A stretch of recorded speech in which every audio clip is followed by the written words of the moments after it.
അസ്സലാമു അലൈക്കും വറഹ്മത്തുള്ളാഹി തആല വബറകാത്തു. ഈ പെണ്ണിന് എത്ര നേരമായിട്ട് ഇത് കാണില്ലല്ലോ റബ്ബേ.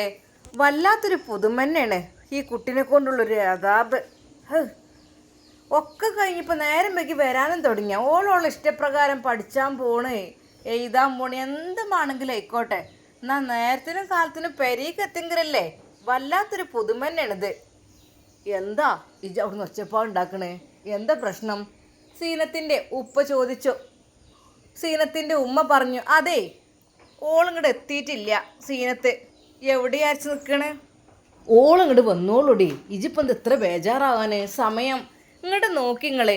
ഞാൻ സമയം നോക്കിയിരിക്കലാണ്. ഒരു പെടൽ ഉമ്മാർക്ക് പെട്ട് കഴിഞ്ഞാലേ പിന്നെ മക്കൾ നല്ലോണം ശ്രദ്ധ ഉണ്ടാവും. ആദ്യം ഞമ്മക്കറിയില്ലേനിത്. ഇപ്പം മനസ്സൊക്കെ ബേജാറാണ്. പഠിച്ചോനെ എന്തെങ്കിലും ആയിത്തീരുമോ വിചാരിച്ചിട്ട്. ഒക്കെ ഉണ്ട് വിട്ടുവെച്ചോളോളം ഇഷ്ടം പോലെ നടക്കട്ടെ. എത്ര വരെ നടക്കുമെന്ന് അറിയുമല്ലോ. ഇജൊന്നും മുണ്ടാതിരിക്കുക. ഇങ്ങനെ പറഞ്ഞിട്ടുള്ളൂ നിങ്ങളെ വഷളാണ്. എൻ്റെ പൊന്നാര കാക്ക. പിന്നെ ഞാൻ എന്താണ് ചെയ്യുക? ഇങ്ങോട്ട് നോക്കി. 10-20 മിനിറ്റ് കഴിഞ്ഞു. അരമണിക്കൂറാണ് ഓളെ കാണാനില്ലാതായിട്ട്. കാണാനൊന്നുമില്ലാതെ ഇനിയോളൊരു ഇതിലും പെടൂല. നിങ്ങളെ മോളല്ലേ, എന്നെ കൊണ്ട് ഒന്നും പറയിപ്പിക്കണ്ട. ഇജ്ജ് അങ്ങനെ പറയല്ലേ. ഓൾ എവിടെയെങ്കിലും ക്ലാസ്സിൽ വല്ല സ്പെഷ്യൽ ക്ലാസ് എന്തെങ്കിലും ഉണ്ടാവും. ഇനിയും ഇപ്പം എന്താ ഓൾക്ക് എപ്പോഴും പഠിക്കണം, ഇതാകണം, ജോലിക്ക് പോകണം എന്നുള്ള ചിന്ത. പോയിക്കോട്ടെ, നമ്മൾ ഒന്നും പറയണില്ല. പക്ഷേ ഈ പെരീക്കൊണ്ട് വരുന്ന നേരം വരാൻ ഞാൻ ബേജാറില്ല മനുഷ്യനെ. എൻ്റെ പൊന്നാര, ഇജ്ജ് ഒന്നും മിണ്ടാതിരിക്കുക. ഒന്നും കൂടി ഒരു കാമണിക്കൂറും കൂടി നമുക്ക് നോക്കുക. എന്നാൽ സമയം ഇഴഞ്ഞു നീങ്ങി. അതാ വീണ്ടും 1/4 മണിക്കൂർ കഴിഞ്ഞു. ഉമ്മാക്ക് ബേജാറ് തുടങ്ങി. നോക്കി ഓളെ കാണാനില്ല കേട്ടോ. ഞാൻ ഇവിടെ മനുഷ്യന് ബേജാറാണ്. വിഷമിക്കല്ലേ, ഞാൻ ഒന്ന് പോയി നോക്കട്ടെ. വിളിച്ച് നോക്കിക്കോ. ഫോണൊക്കെ വിളിച്ച് നോക്കിയോ? ഫോണൊക്കെ വിളിച്ചിട്ടൊന്നും കിട്ടണില്ല. സ്വിച്ച് ഓഫ് എന്നൊക്കെ പറയണത്. പഠിച്ചോനെങ്കിൽ മറ്റുള്ള ആരുടെയും കൂടെ പോയോ എന്തോ ഏതാവും. ഏതായാലും ഓളെ ജീവിതം ഇങ്ങനെയൊക്കെ തന്നെ. ഓരോരുത്തരും പഠിച്ചോ ഓരോ രീതിയിലായിരിക്കും കണക്കാക്കുക. അതിൽ പെട്ടതേക്കും ഇങ്ങനെയൊക്കെ ഒരു ജീവിതം ഉണ്ടാകണത്. ഏതായാലും വല്ലാത്തൊരു പുതുമനെ. ഫോണിലേക്ക് വിളിക്കുമ്പോൾ താങ്കൾ വിളിക്കുവാൻ ശ്രമിക്കുന്ന നമ്പർ ഇപ്പോൾ സ്വിച്ച് ഓഫ് ചെയ്യപ്പെട്ടിരിക്കുന്നു എന്നത് മാത്രമാണ് കേൾക്കുന്നത്. ഉപ്പാക്ക് ആകെ ടെൻഷനായി. വല്ലാത്തൊരു മോളെ, എന്തിനാ ഇങ്ങനെ ഞങ്ങളെ ഇടങ്ങാറാക്കുന്നത്? എന്ത് കാര്യത്തിൽ ഞങ്ങൾ അതിന് മാത്രം എന്ത് തെറ്റാ മോളെ എന്നോട് ചെയ്തത്? ഇതെന്തിനാ ഇത്രമാത്രം വിഷമങ്ങൾ ഞങ്ങൾക്ക് നീ തരുന്നത്? പാവം ആ ഉപ്പ വിതുമ്പി കരഞ്ഞു. അത് കണ്ട് ഉമ്മാക്കും സങ്കടമായി. മോനെ വിളിച്ചു നോക്ക്. ഹലോ ഉപ്പ. മോനെ, സീനത്തിനെ കാണുന്നില്ല. കാണുന്നില്ലെന്നോ? ശരിക്കും അതാ മോൻക്കും അത് വല്ലാത്തൊരു പേടിയാണ് ഇപ്പം അത് കേൾക്കുമ്പോൾ. എന്തോ ഉപ്പ നിങ്ങളീ പറയുന്നത്? ഉമ്മ എന്ത് പറഞ്ഞു? ഉമ്മ തന്നെയാണ് പറഞ്ഞത്. അല്ല ഉപ്പ നിങ്ങളെവിടെ? ഞാൻ മോനെ അങ്ങോട്ട് ഇറങ്ങിക്കണ്. ആ കോളേജിൻ്റെ അവിടെ ഒന്ന് പോയി വരും. ഉപ്പാൻ്റെ കുട്ടി. ഞാനൊന്ന് അവിടെയൊക്കെ നോക്കിയിട്ട് വരാം. അപ്പോൾ തന്നെ അതാ അവൻ്റെ ബുള്ളറ്റിൽ നേരെ അതാ അവൾ പഠിക്കുന്ന ആ കോളേജിനടുത്തേക്ക് പോകുന്നു. സീനത്ത് ഇവിടെ നിന്ന് അവരൊക്കെ നേരത്തെ പോയല്ലോ. ഇവിടെ ക്ലോസ് ആക്കുകയാണ് ഞാൻ. അവിടുത്തെ പ്യൂണ് അതാണ് പറഞ്ഞത്. ആകപ്പാട് ടെൻഷനായി. റബ്ബേ, ഇനിയിപ്പോൾ എന്താ ചെയ്യുക? ആകപ്പാട് നാണം കെട്ടൊരു ഇതാണിത്. ഒരാൾ ഉപേക്ഷിച്ച് മറ്റൊരു തന്നെ പോയി. ഇപ്പോൾ വീണ്ടും വേണ്ട, എന്തിനാ പതക്കാക്ക് പഴച്ചം വിരിച്ചു തരിക്കും. നേരെ അപ്പോഴേക്കും അതാ ഉപ്പയുടെ കോൾ. ഹലോ മോനെ, എന്തായി? ഉപ്പ, ഇവിടെ കോളേജൊക്കെ അടച്ച് ഇവിടെ നിന്നൊക്കെ എല്ലാവരും പോയിക്കണ്. പടച്ച തമ്പുരാൻ, ഇനിയിപ്പോൾ എന്താ ഞാൻ ചെയ്യുക എനിക്കറിയുന്നില്ല. ഉമ്മയുടെ നിരന്തരമുള്ള വിളി. അതെ, എന്തായി? ഓൾ വന്നോ? കണ്ടോ? ഇല്ല, കണ്ടിട്ടില്ല. പോയി നോക്കട്ടെ. അവിടെയാകെ തിരഞ്ഞു. എന്നാൽ ആങ്ങളൊക്കെ പെട്ടെന്ന് ഒരു ബുദ്ധി തോന്നി. ഇനിയൊരു പക്ഷേ വല്ല കൂട്ടുകാരികളുടെയും ഇനിയിപ്പോൾ പറയാൻ പറ്റില്ല. എന്നാൽ നേരെ ഉപ്പയോട് പറഞ്ഞു, ഉപ്പാ, ഷെഫി ഉസ്താദിൻ്റെ വീട്ടിലെങ്ങാനും പോയിട്ടുണ്ടാവോ? ഒന്നുമില്ലെങ്കിൽ ഓള് പറ്റിയ കുഞ്ഞവിടെ അല്ലേ. പിന്നെ ഇപ്പോൾ അവിടെ കുഞ്ഞിനെ കൊണ്ടാക്കി കുഞ്ഞിനെ കാണാൻ കൊതേവ് പോയതാണെങ്കിലോ? മോനെ, അങ്ങനെ ഒരു ചാൻസ് ഉണ്ട്. ഉപ്പാൻ്റെ കുട്ടീനൊന്ന് പോയേക്കാണേ. അപ്പോൾ തന്നെ അതാ അവൻ അവിടെ എത്തി. അവിടുത്തെ വാതിലുകൾ പൂട്ടിക്കിടക്കുകയായിരുന്നു. പെട്ടെന്നാണ് അവൻ ഓർത്തത്. അതെ, അത് പറഞ്ഞിരുന്നു. ചെറിയൊരു ക്ലൂ കിട്ടിയിരുന്നു പോകുന്നുള്ളത്. കാരണം കുഞ്ഞിനെ നോക്കാൻ എങ്ങനെ ഉമ്മാക്ക് കഴിയാം? അപ്പോൾ ഷെഫി ഉസ്താദ് കൊണ്ടുപോകും. അപ്പോൾ ഒരു പോയിക്കുണ്ട്. എനിക്ക് ജസ്റ്റ് ഒരു ചിലപ്പം കൊണ്ടുപോകും. കാരണം കുഞ്ഞിനെ പോലെ അവൾ നോക്കുന്നില്ലല്ലോ. ശരിക്കും അവൻ നിരാശപ്പെട്ടു. എന്നാൽ പെട്ടെന്നാണ് അത് ആ ഒരു ശബ്ദം കേട്ടത്. അത് അവരുടെ അടുക്കള ഭാഗത്ത് നിന്ന് ഒരു ശബ്ദം. അവൻ പെട്ടെന്ന് അവിടേക്ക് പോയി. അതാ എൻ്റെ പെങ്ങൾ സീനത്ത്. സീനത്തെ, എന്താ ഇവിടെ? എൻ്റെ കുഞ്ഞിനെ കാണാൻ വന്നാണ്. അവർ പൂട്ടി എങ്ങോട്ടോ പോയിക്കണ്. അതെ, തോന്നുമ്പോൾ കുഞ്ഞിനെ ഇവിടെ കൊണ്ടുവന്നാക്കുക, തോന്നുമ്പോൾ കൊണ്ടുപോവുക. അതൊന്നും നടക്കണ കാര്യമില്ല. സീനത്ത് പോന്നാണ് ഞാൻ ഉപ്പയും വിളിച്ചു പറഞ്ഞു. എന്തിനാ ഇങ്ങനെ ഇത്രമാത്രം ടെൻഷനാക്കുന്നത് സീനത്തെ നീയേ? നീ എന്തിനാ? ഇക്കാക്കൊക്കെ എന്താ ഞാൻ വന്നു വിചാരിച്ചിട്ട്? എനിക്ക് എൻ്റെ കുഞ്ഞിനെ തിരഞ്ഞിവിടെ വന്നൂടെ? എന്നാൽ ഒരു വാക്ക് പറയണ്ട. ഫോണും സ്വിച്ച് ഓഫ് ആക്കി ഇവിടെ വന്നിരുന്നാൽ എന്താ ചെയ്യുക? എൻ്റെ കുഞ്ഞിനെ കാണാതെ ഞാൻ പോരൂല. കുഞ്ഞ് കൊച്ചെന്നൊക്കെ പറഞ്ഞ് നടന്നിട്ട് കാര്യമില്ല. നോക്കിയില്ലല്ലോ. അല്ലെങ്കിൽ എത്ര ഇവിടെ കൊണ്ടുവന്ന് കൊടുക്കാൻ പാടുണ്ടോ? ഒന്ന് ആലോചിച്ച് നോക്കിക്കൂടെ? ഏതായാലും വല്ലാത്തൊരു പുതുമ തന്നെയാണിത്. ഇക്കാക്ക പോയിക്കോ, ഞാൻ വരുന്നില്ല. ഞാൻ എൻ്റെ കുഞ്ഞിനെ കൊണ്ടേ ഇവിടുന്ന് വരുള്ളൂ. അവരവിടെ ഇല്ലെങ്കിലോ? ഇല്ലെങ്കിൽ എന്താ, വരുവോളം കാത്തിരിക്കും. അതെ, അവരിവിടെ ഇല്ല. അവർ ഗൾഫിലേക്ക് പോയി. ആരെയാണ് നീ കാത്തിരിക്കുന്നത്? ശരിക്കും അവൻ്റെ വാക്കുകൾ കേട്ട് എൻ്റെ കുട്ടിനെ ഗൾഫിലേക്ക് കൊണ്ടുപോയിക്കേ? അയ്യേ, ഇത്രക്ക് മോശം പ്രവൃത്തി ചെയ്യണവരെ ഇവിടുത്തോല്. അതുകൊണ്ട് തന്നെ ഞാൻ ഒരു ഫാമിലിയിൽ നിന്ന് പോകുന്നത്. എന്നോടൊരു വാക്ക് ചോദിക്കാതെ എൻ്റെ കുഞ്ഞിനെ ഒരു കൊണ്ടുപോയിക്കല്ലേ? അതല്ല, നീ ചെയ്തതെന്താ? കുഞ്ഞിനെ ഇവിടെ കൊണ്ടുവന്നാക്കി. പിന്നെന്താ, കുഞ്ഞിനെ നോക്കാനോ ഉമ്മക്ക് കഴിയില്ലെങ്കിൽ കുഞ്ഞിനെ ബാപ്പാനെ ഏൽപ്പിക്കാൻ പോവും. ഓ, അപ്പം അങ്ങനെ സുഖിക്കുന്നുണ്ടാവും എൻ്റെ ആദ്യ ഭർത്താവും ഭാര്യയും എൻ്റെ കുഞ്ഞിനെയും കൊണ്ട് അല്ലേ? അതിനെ സീനത്ത് സമ്മതിക്കൂല. എന്താന്നില്ലേ, അവർ സുഖിക്കാൻ പോയിക്കുക. അയ്യോ, അത് നടക്കുന്ന കാര്യമല്ല. തള്ളക്ക് തീരെ ഒരു ബോധമല്ലേ? തള്ളക്ക് നോക്കാൻ കഴിയില്ല. എനിക്കല്ല തരേണ്ടത് കുട്ടിനെ, അല്ലാതെ അവിടെ ഓളെ തന്തക്കാണോ കൊടുക്കേണ്ടത്? അപ്പോൾ സീനത്ത്, നീ തന്നെയല്ലേ പറഞ്ഞത് തന്ത അവിടെ സുഖിക്കുകയാണ്, അങ്ങനെയാണ്. കുട്ടീൻ്റെ ബാപ്പി ഓളൊക്കെ അവിടെ സുഖിക്കുമ്പോഴേ ഓലെ ഞാൻ സമ്മതിക്കൂല, കുഞ്ഞിനെ അവിടെ കൊണ്ടുപോയി കൊടുക്കട്ടെ, ഓല് നോക്കട്ടെ എന്നൊക്കെ നീ തന്നെയല്ലേ പറഞ്ഞത്? ദേ, വെറുതെ അനാവശ്യം പറയാൻ നിൽക്കരുത്, വേഗം വണ്ടി കയറ്. അതെ, ഇക്കാക്കൊന്ന് പോയി തന്നാട്ടെ, ഞാൻ ഇവിടുന്ന് വരൂല, ഞാൻ ഇവിടെ തന്നെ ഇരിക്കും. സീനത്തെ, ഹലോ, ഉപ്പ ഇവിടെ ഉണ്ട് കേട്ടോ. ഉപ്പ, അതെ, ഷെഫീസ്ഥാൻ്റെ വീട്ടിലുണ്ട്. എന്തുൾക്ക് അവിടെ പണി എന്താ ഇവിടെ ഇരിക്കുക, കുഞ്ഞിനെ കാണണമെന്ന് പറഞ്ഞത്. ഓളോട് പറ, ഒരു പോയിക്കണ അവിടെ ഇല്ലയെന്ന് പറയും. ഉപ്പ പറഞ്ഞേ കേട്ടോ. എന്നാൽ അല്പസമയം കഴിഞ്ഞപ്പോൾ ഉമ്മയും ഉപ്പയും അങ്ങോട്ടെത്തി. ഉമ്മ ദേഷ്യം പിടിച്ചിട്ടുണ്ട്. എൻ്റെ പൊന്നു മോളെ, എന്തിനാണ് ഞങ്ങൾ ഇടങ്ങാറാക്കണേ? സമാധാനമല്ല, എൻ്റെ കാര്യത്തിൽ എപ്പോഴും സമാധാനമില്ല. ആദ്യം സമാധാനമില്ല. കല്യാണത്തിന് മുമ്പേ ഇങ്ങനെ ഓരോരുത്തരോരേറ്റ് ഇങ്ങനെ കമ്പനി ആയിക്കൊണ്ട് ഇടങ്ങാറാക്കാനും മനുഷ്യനെ എത്ര ഉപദേശം തന്നു. എന്നിട്ടും എന്താ മോളെ നീ നന്നാവാത്തത്? ഒന്ന് ആലോചിച്ച് നോക്കിക്ക. എന്തിനാണ് ഞങ്ങൾ ഇത്ര കഷ്ടപ്പെടുത്തുന്നേ? അനക്ക് എന്താണ്, ഞങ്ങൾ എന്ത് തെറ്റ് ചെയ്തിട്ടാണ് റബ്ബേ ഞങ്ങൾക്ക് ഇത്ര അധികം ശിക്ഷ നീ നൽകുന്നത്? ഇങ്ങോട്ട് പോന്ന ഓലൊന്നും അവിടെ ഇല്ല, ഓലൊക്കെ പോയിക്കണ്. ഉമ്മ എന്ത് പറയണേ? ഉമ്മാൻ്റെ കുട്ടീനായിട്ട് ഉമ്മ പോവോ? ഞാൻ പോവില്ല ഉമ്മ. എൻ്റെ കുട്ടീനെ എൻ്റെ കയ്യിൽ തരാതെ ഞാൻ ഇവിടുന്ന് എവിടേക്കും പോവില്ല. പൊന്നാര മോളെ, ഓലൊന്നും ഇവിടെ ഇല്ല. കുട്ടീനെ നോക്കാൻ കയ്യായിട്ട് ഓല് ഗൾഫൊക്കെ പോയിക്കണ്. നീ ഇങ്ങോട്ട് പോന്നാ. വല്ലാതെ ആരോടും പറഞ്ഞിട്ടൊന്നുമില്ല എന്നത്. പിന്നെ ഇപ്പം എന്താ കാട്ടെ? ഈ ഇവിടെ കൊടുന്നിട്ട് പോയി. എന്നെക്കൊണ്ട് ഉറക്കാത്ത കൈയില്ലല്ലോ. സ്വന്തം കുട്ടീനെ വരെ ഇട്ട് പോണ ആളാണ് ഈ ഉമ്മ. എന്ത് പറഞ്ഞിട്ടും കാര്യമില്ല. ഞാൻ എൻ്റെ കുട്ടിയില്ലാതെ ഇവിടുന്ന് വരൂല. ഞാൻ കേസ് കൊടുക്കും എല്ലാത്തിനെതിരെയും. എല്ലാവരും ഞാൻ ജയിലിൽ പൂട്ടും. നോക്കിക്കോളി. എല്ലാവരും അടക്കി, നിങ്ങളടക്കം, എൻ്റെ സ്വന്തം തന്തനെയും തള്ളനെയും അടക്കം ഞാൻ കൊടുക്കും. എനിക്ക് അങ്ങനത്തെ ഒരു പേടിയില്ല. എന്താന്നല്ലേ, നിങ്ങളെല്ലാവരും കൂടി എന്നെ പീഡിപ്പിക്കാൻ നടന്നോളി. എന്താന്ന് ഇപ്പം എൻ്റെ കുട്ടീനെ ചോദിച്ചപ്പോൾ പറഞ്ഞു കേട്ടില്ല. ഇങ്ങോട്ട് ഓല് പോയിക്കോട്ടെ. അങ്ങനെ ഞാൻ പ്രസവിച്ച കുട്ടിയാണതേ. എനിക്ക് കിട്ടണം, എനിക്ക് ഇപ്പം കിട്ടണം. എൻ്റെ കയ്യിൽ ഇപ്പം എൻ്റെ കുട്ടീനെ കിട്ടാതെ ഞാൻ ഇവിടുന്ന് ഇറങ്ങൂല. വല്ലാത്തൊരു പുതുമജ. ആൾക്കാരെ കൊണ്ട് പറയിപ്പിക്കല്ല. ആൾക്കാരൊക്കെ നോക്കുന്നുണ്ടായില്ല പോകുമ്പോഴൊക്കെ. ഞാൻ പോരൂല. ഇതേ എന്നെ കെട്ടിക്കൊണ്ടുവന്ന വീടാണ്, എൻ്റെ ഭർത്താവിൻ്റെ വീടാണ്. പക്ഷേ എൻ്റെ ഭർത്താവിനേറ്റിപ്പോൾ മറ്റുള്ള ഒരാൾ സുഖിക്കുകയാണ്. അത് ഞാൻ സമ്മതിക്കൂല. ആ ഒരു എന്താ പറഞ്ഞ, ഒരു കണ്ണില്ലാത്ത കണ്ണൊട്ടെത്തി, ബത്തൂൽ എന്ന പേരിലൊരു കണ്ണൊട്ടെത്തി. ആ കണ്ണൊട്ടത്തിനായിട്ടാണ് മൂപ്പരിപ്പോൾ സുഖിക്കണത്. എന്താ ഓരോരു സുഖം. ഗർഭിണിയാണെന്നൊക്കെ അല്ലേ പറഞ്ഞു കേട്ടത്. അതിൻ്റെ ഇടയിൽ കൂടെ അതിന് നേരമുണ്ട്.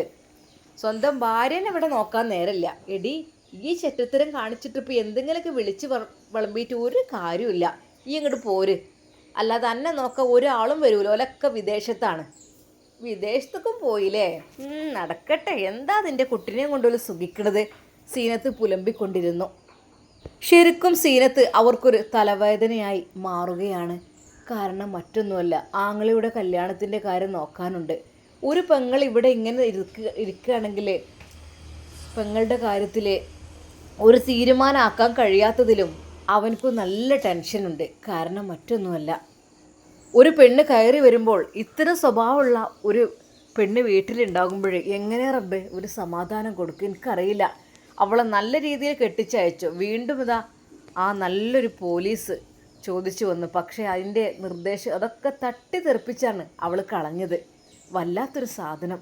പോയിക്കാണെങ്കിൽ സുഖസുന്ദരമായി ജീവിക്കുകയായിരുന്നു. പക്ഷേ പെങ്ങളെനിക്ക് ഇഷ്ടമല്ലായിട്ടല്ല റബ്ബേ. എന്നാലും ഒരു പെണ്ണ് ഈ വീട്ടിലേക്ക് കയറി വരുമ്പോൾ ഓളെ നിൽക്കാൻ സമ്മതിക്കുമോ? എനിക്ക് തോന്നുന്നില്ല. ഓളെ സ്വഭാവം വെച്ച് നോക്കുകയാണെങ്കിൽ ഉമ്മാനെ വരെ എപ്പോഴും ചീത്തറയും, ഉപ്പാനെയും എന്നെ. പിന്നെ ഇപ്പം ഇങ്ങനെ ഞാൻ കെട്ടിക്കൊണ്ടിരുന്ന പെണ്ണിനെയും എങ്ങനെ ചീത്ത പറയാതിരിക്കും? വല്ലാത്തൊരവസ്ഥ തന്നെയാണ്. ശരിക്കും അവൻ അവളെക്കുറിച്ച് ഓർത്തു. നൂറ, അതെ നൂറ എന്ന പെൺകുട്ടി അപ്പോഴേക്കും നമ്മുടെ സീനത്തിൻ്റെ ആങ്ങളുടെ മനസ്സിലേക്ക് കടന്നു വന്ന കുട്ടിയായിരുന്നു. ഒന്നും ഉറപ്പില്ല, ഒന്നും ചിന്തിക്കാൻ എനിക്ക് എൻ്റെ കാര്യം പറയാനും പറ്റില്ല. പക്ഷേ മനസ്സിനുള്ളിൽ ആഗ്രഹമുണ്ട്. പഠിച്ചോനെ, ഓളെ കണ്ടപ്പോൾ തോന്നി എൻ്റെ കൽബിൽ ഹൂറി ഓളാണെന്ന്. അതെ, എൻ്റെ കൽബിൽ ഹൂറി. അന്ന് ഞാൻ ആ ജോലിക്ക് അവിടേക്ക് പോയ സമയത്ത് കോളേജിൽ നിന്ന് വന്ന നൂറ ഹിജാബ് മാറ്റി അലക്കുപുരയിൽ വസ്ത്രങ്ങൾ അലക്കുകയായിരുന്നു. മഴത്തുള്ളികൾ ഇനിയും മേൽക്കൂരയിൽ നിന്ന് വീഴുന്നുണ്ടായിരുന്നു. കോളേജ് കഴിഞ്ഞ് വന്ന ക്ഷീണമുണ്ട്. എങ്കിലും എന്തെനിക്കറിയില്ല, അവളെ എന്തോ ഒരു സാധനം എടുക്കുവാൻ വേണ്ടി ഞാൻ അങ്ങോട്ട് പോയതാണ്. അപ്പോഴാണ് അവളെ കണ്ണിൽ പെട്ടത്. പെട്ടെന്ന് അവളുടെ മുഖത്തേക്ക് നോക്കിയപ്പോഴേ ഒരു നിമിഷം അവൾ എന്നെ നോക്കിക്കൊണ്ടിരുന്നു. പഠിച്ചോനെ, ഞാൻ പെട്ടെന്ന് തന്നെ എൻ്റെ കണ്ണ് മാറ്റി. കാരണം ഒരു പെൺകുട്ടിയാണ്, ആ പെൺകുട്ടി അലക്കുകയാണ്. ഞാൻ നോക്കി നിൽക്കുന്ന ഒരിക്കലും ശരിയല്ല. പാവം പെൺകുട്ടികളായിരിക്കും. കാരണം അവൻ ഓർത്തത് മറ്റൊന്നും അല്ലായിരുന്നു എൻ്റെ വീട്ടിലെ സ്ഥിതി. സീനത്ത്, അതെ, ആ വീട്ടുകാർ എത്ര പ്രതീക്ഷയോടെയാണ് അവളെ വളർത്തിയത്. പക്ഷെ അവൾ ചെയ്ത് കാട്ടിക്കൂട്ടിയ കാര്യങ്ങളൊക്കെ ആലോചിച്ച് നോക്കുമ്പോഴേ അത് വല്ലാത്തൊരവസ്ഥയായിരുന്നു. അതുകൊണ്ട് റബ്ബേ, ഞാൻ ഒരിക്കൽ പോലും അങ്ങനെ ഒരു പെൺകുട്ടിയെയും ഞാൻ ചതിക്കില്ല. പെട്ടെന്ന് തന്നെ അവൻ മറുഭാഗത്തേക്ക് മാറി. പക്ഷേ അവൾ അവനെ കണ്ടിരുന്നു. ഒരു ചെറിയ നിമിഷം മാത്രം. എന്നാൽ ആ നിമിഷം എന്തോ ഒരു പരിചയപ്പെട്ടതിൻ്റെ ഒന്നുമല്ല, ഒന്ന് പരിചയപ്പെടണമെന്നോ ഒന്ന് മിണ്ടണമെന്നോ എന്തൊക്കെയൊരു തോന്നൽ രണ്ടുപേരുടെയും മനസ്സിലുണ്ടായിരുന്നു. എന്നാൽ വൈകുന്നേരം, അന്ന് മഴ കുറേശ്ശേ ഉണ്ടായിരുന്നുള്ളൂ. ആ ഒരു തണുപ്പിൽ എങ്കിലും ജോലി ചെയ്ത് കഴിയുമ്പോഴേ ഒരു ചായ കിട്ടുമ്പോഴേ അതൊരു സുഖമാണ്. പല വീടുകളിൽ നിന്നും അത് കിട്ടാറില്ല. വർക്ക് പൂർത്തിയാക്കി പോകുമ്പോൾ ചിലപ്പോൾ എന്തെങ്കിലും കിട്ടും. പക്ഷേ ആ ഉമ്മയുടെ വാക്കുകൾ കേട്ടു. മോളെ നൂറേ. എന്തോ ഉമ്മ? പിന്നെ പണിക്കാർക്കൊക്കെ ചായ കൊടുക്കും മോളെ. അകത്ത് നിന്ന് ഉമ്മ വിളിച്ചു പറഞ്ഞു. നൂറ 2 ഗ്ലാസ് ചായയും കുറച്ച് പലഹാരം എടുത്ത് പുറത്തേക്ക് വന്നു. അവൻ ആ മൂലയിലിരുന്ന് അതാ ആ ജോലി പൂർത്തിയാക്കിക്കൊണ്ടിരിക്കുകയായിരുന്നു. ചായ, അവൾ പതുക്കെ പറഞ്ഞു. അവൻ തല ഉയർത്തി. ആദ്യമായി അവളുടെ മുഖം വ്യക്തമായി കണ്ട നിമിഷം വലിയ കണ്ണുകൾ, സാധാരണ ഒരു മുഖം, പക്ഷേ എന്തോ ഒരു നന്മ നിറഞ്ഞൊരു പുഞ്ചിരി. നൂറ ചായ കൊടുക്കുമ്പോൾ അറിയാതെ അവൻ്റെ മുഖത്തേക്ക് ഒന്ന് നോക്കി ചെറുതായൊന്ന് പുഞ്ചിരിച്ചു. അവനൊന്നും പറഞ്ഞില്ല. പക്ഷേ ആ പുഞ്ചിരി അവൻ്റെ നെഞ്ചിനുള്ളിൽ എവിടെയോ ചെന്നിരുന്നു. ആ രാത്രി വീട്ടിലെത്തിയിട്ടും അവൻ ആ പുഞ്ചിരി മറക്കാനായില്ല. അല്ല മോനെ, ഇന്നെന്താ വലിയ ചിന്തയിലാണല്ലോ? ഉമ്മ ചോദിച്ചു. ഒന്നുമില്ലമ്മ. അവൻ ചിരിച്ചു. എന്താടാ പണിക്ക് പോയോടുത്തുനിന്ന് ഏതെങ്കിലും എന്താ ഉമ്മയെ പറയുന്നത് എന്ന് ഉമ്മ ചോദിക്കുന്നുള്ളത്. അല്ല മോനെ, കല്യാണപ്രായമായില്ലേ, എവിടുന്നെങ്കിലും ഒന്ന് കെട്ടിക്കൊണ്ടതാലും മതി. ഉമ്മ, അതൊക്കെ ഇൻഷാ അല്ലാ സമയം ഉണ്ടാവും. ഇൻഷാ അല്ലാ. എന്നാൽ അവൻ്റെ ഉള്ളിൽ നൂറയുടെ മുഖം മാത്രമായിരുന്നു. ഒരു സമ്പന്ന വീട്ടിലെ പെൺകുട്ടിയല്ല അവൾ. പൊങ്ങച്ചമില്ല, അധികം സംസാരവുമില്ല. പക്ഷേ അവളിൽ ഒരു ശാന്തത ഉണ്ടായിരുന്നു. എന്നാൽ പിറ്റേ ദിവസം ജോലിക്ക് വേണ്ടി അതാ നൂറയുടെ വീട്ടിലേക്ക് അവൻ വന്നു. അവളെ ചുറ്റുഭാഗത്തുമായി ഒന്ന് നോക്കി അവളെ കാണണമെന്നൊരാഗ്രഹം ഉണ്ടായിരുന്നു. പക്ഷേ അവൾ അവിടെ കണ്ടില്ല. പക്ഷേ ചോദിക്കാൻ പറ്റൂലല്ലോ ഉമ്മയോടും ഉപ്പയോടും അവൾ എവിടെയെന്ന്. എന്നാൽ അവളെ കാണാത്ത ആ ദിവസം അവൻ്റെ മനസ്സ് ശൂന്യമായിരുന്നു. ആ പെൺകുട്ടിയെ വീട്ടിലേക്ക് കൊണ്ടുവരണം എന്നും അവൻ്റെ മനസ്സിലുണ്ട്. പക്ഷേ സീനത്ത് എൻ്റെ പെങ്ങൾ ഈ സ്ഥിതിയിലായിരിക്കുമ്പോൾ ഉമ്മയും ഉപ്പയും എന്നെയും ചീത്ത പറയുന്ന ഒരു സിറ്റുവേഷനിൽ പാവം ആ നൂറയെ എൻ്റെ വീട്ടിലേക്ക് കൊണ്ടുവന്നു കഴിഞ്ഞാൽ തീർച്ചയായും അവളെ ഉപദ്രവിക്കും എന്നുള്ള കാര്യം എനിക്ക് ഉറപ്പുണ്ട്. റബ്ബേ, മനസ്സിൻ്റെ ഉള്ളിൽ ഒത്തിരി ആഗ്രഹമുണ്ട്, പറഞ്ഞിട്ടെന്താ, പഠിച്ചോ വിധിച്ചതല്ലേ വരൂ. ഉമ്മ ഇങ്ങനെ പറയുന്നുണ്ട്, എവിടെയെങ്കിലും ഉണ്ടെങ്കിൽ കൊണ്ടുവന്നോടാ, നിനക്ക് എന്തെങ്കിലും ഇഷ്ടമുള്ളതുണ്ടെങ്കിൽ എന്നൊക്കെ. പക്ഷേ അതിപ്പോൾ ആ നിമിഷം അവനതെല്ലാം ആലോചിച്ചു. പെട്ടെന്നാണ് അവന് സ്ഥലകാല ബോധമുണ്ടായത്. ഉപ്പയുടെ വിളി കേട്ടപ്പോൾ, മോനെ എന്താ ആലോചിച്ച് നിൽക്കണത്, നമുക്ക് അവളെ പിടിച്ചു വലിച്ച് കൊണ്ടുപോവാം, അല്ല എന്താ ചെയ്യണേ? ഇപ്പാ നിങ്ങൾ എന്ത് പറഞ്ഞിട്ടും കാര്യമില്ല, എന്നെ നിങ്ങൾക്ക് കൊണ്ടുപോകാൻ കഴിയൂല, ഞാൻ വരൂല്ല എൻ്റെ കുഞ്ഞില്ലാതെ. എനിക്ക് എൻ്റെ കുഞ്ഞിനെ കിട്ടാതെ ഞാൻ ഇവിടുന്ന് വരികയില്ല. പൊന്നു മോളെ, അവരൊക്കെ വിദേശത്താണ്, നീ നോക്കൂല എന്ന് പറഞ്ഞപ്പോൾ കുഞ്ഞിൻ്റെ ബാപ്പ തന്നെ കുഞ്ഞിനെ വന്ന് കൊണ്ടുപോയി. അതിത്ര തെറ്റായ കാര്യമാണോ? നീ നോക്കാതെ പിന്നെ എന്ത് ചെയ്യുക? അവിടെ ഇവിടെ കുട്ടിനെ ഇട്ടിട്ട് പോല. ഉപ്പയുടെ കൈകൾ തെരിച്ചു. നേരെ അത് സീനത്തിന്, എണീക്കടി, എണീക്കാനെ പറഞ്ഞത്, ഇതുവരെ ഞാൻ നിന്നെ തല്ലിയിട്ടില്ല, ഇനിയും ഈ പറയിപ്പിക്കരുത്. എണീക്കാനാ പറഞ്ഞത്. ബാപ്പ ഇങ്ങനെ തല്ലിക്കൊന്നാലും ഞാൻ വരില്ല. എണീക്കാനാ മോളെ, നിൻ്റെ ഇഷ്ടത്തിന് എല്ലാത്തിനും ഞങ്ങൾ നിന്ന് തന്നിട്ടുണ്ട്, എന്നിട്ട് നീ എന്തിനാണ് ഞങ്ങളെ ശിക്ഷിക്കുന്നത്? എണീക്കടി, എണീക്കാനാ പറഞ്ഞത്. എന്നാൽ ആങ്ങൾ അപ്പോഴേക്കും, വേണ്ട ബാപ്പ തല്ലണ്ട, ഓളെ ബുദ്ധിമോശം കൊണ്ടല്ലേ, എന്തെങ്കിലുമൊക്കെ നന്നാവും, നമുക്ക് നോക്കുക. എന്നാൽ സീനത്തിൻ്റെ ബാപ്പ അല്പം സ്ട്രോങ് ആയിരുന്നു. നേരെ സീനത്തിൻ്റെ അടുക്കിലേക്ക് അയാൾ കൈകൾ നീട്ടിക്കൊണ്ട് അതാ അടുക്കുന്നു. എടി, ഇനിയും ഞങ്ങളെ ഇടങ്ങാറാക്കരുത്, കുറേ ഇടങ്ങാറാക്കിക്കണ്, ഞങ്ങൾ തീ തിന്നായിരുന്നു. എന്തിനെങ്ങനെ ഒരു മോള് ഞങ്ങൾക്ക് ഉണ്ടായത് പഠിച്ചോനെ, വല്ലോത്തര്. ബാപ്പ എന്നെ കൊന്നോളി, നിങ്ങൾ കൊന്നാലും ഞാൻ വരൂല. അവളും തികച്ചും വാശിയിൽ തന്നെയായിരുന്നു. അതേ, നിങ്ങൾ ഇന്നെ അങ്ങനെ വല്ലാണ്ട് ഇതാക്കണ്ട, നിങ്ങൾക്ക് എന്തിനാ? നിങ്ങൾക്ക് പോലെ ഒരുമിച്ച് ജീവിച്ചോട്ടെ, എൻ്റെ കുഞ്ഞിനെയും കൊണ്ട് ഒരു സുഖിച്ച് ജീവിക്കാല്ലേ, അതിനെ സീനത്ത് സമ്മതിക്കൂല. എന്നിട്ട് ഏതോ ഒരു പെരട്ട പോലീസുകാരൻ്റെ പെടലിൽ എന്നെ കെട്ടിവെച്ചിട്ട് നിങ്ങൾക്ക് സുഖമായി ജീവിക്കാൻ അല്ലേ? എന്നാൽ ബാപ്പയുടെ കണ്ണുകൾ ചുവന്നു. അതാ അദ്ദേഹം കൈ വീശിക്കൊണ്ട് നേരെ സീനത്തിന് അടുത്തേക്ക് പാഞ്ഞെടുത്തു. ഉമ്മ പറഞ്ഞു, കൊടുക്കി, 2 കൊടുക്കിയോൾക്ക്, കൊടുക്കാനാണ് വേണ്ടത്. എന്നാൽ അപ്പോഴേക്കും ആങ്ങള, ഉപ്പ വേണ്ട എന്ന് പറഞ്ഞ് ഉപ്പയുടെ കൈ തടുത്തു. അതെ, സീനത്തിൻ്റെ സ്വഭാവം നന്നാവില്ലെന്ന് മാതാപിതാക്കൾക്ക് വരെ ബോധ്യമായി. എന്തു ചെയ്യും?